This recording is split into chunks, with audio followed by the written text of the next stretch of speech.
பிரசங்கியார் எப்படி இருக்கணும்னா, யாரும் தன்னை பிரசங்கியாராக ஆக்கி கொள்ள முடியாது. இது ரொம்ப முக்கியமான மேட்டர். தன்னை பிரசங்கியாராக ஆக்கி கொள்ள முடியாது. நான் பிரசங்கியாராக என்ன ஆக்கி கொள்ள முடியாது, நான் யாரையும் ஆக்கவும் முடியாது.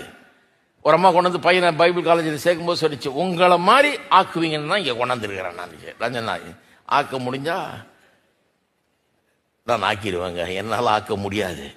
என் பிள்ளையே என்னால் ஆக்க முடியாது. கடவுளே என் பிள்ளை அப்படி ஆக்கலாம் தான் ஆக்க முடியும் ஒழிய நான் ஆக்க முடியாது.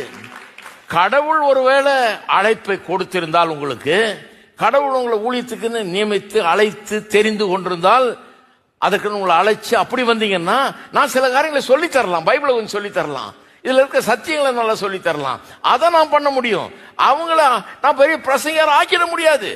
நீங்க பாருங்க, எத்தனை பிரசங்கியாருங்க தான் பிள்ளைய பிரசங்கியாராக ட்ரை பண்றாங்க. எல்லா நேரத்திலையும் நடக்கிறது இல்லை.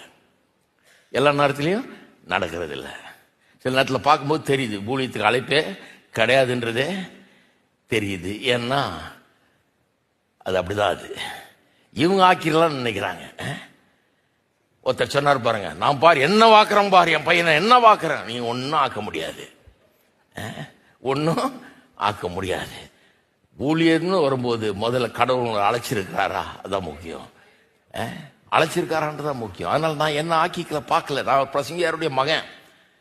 என் வீட்டுக்கு வர்ற பிரசங்கியார்கள்லாம் நிறைய பிரசங்கியாருங்க வருவாங்க பாருங்க. அந்த காலத்துல எங்க அப்பாவுக்கு எல்லா பிரசங்கியாரோட கனெக்ஷனு. வீட்டுக்கு டெய்லி 10 பிரசங்கியார் வராமல் இருக்க மாட்டாங்க. வரும்போதெல்லாம் நிறைய பேர் என்ன பார்த்து கேட்பான், நீ எப்ப பிரசங்கியார் ஆக போற.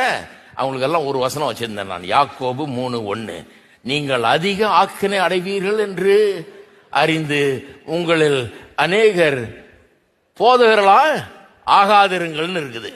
எனக்கு ரொம்ப பிடிச்ச வசனம்.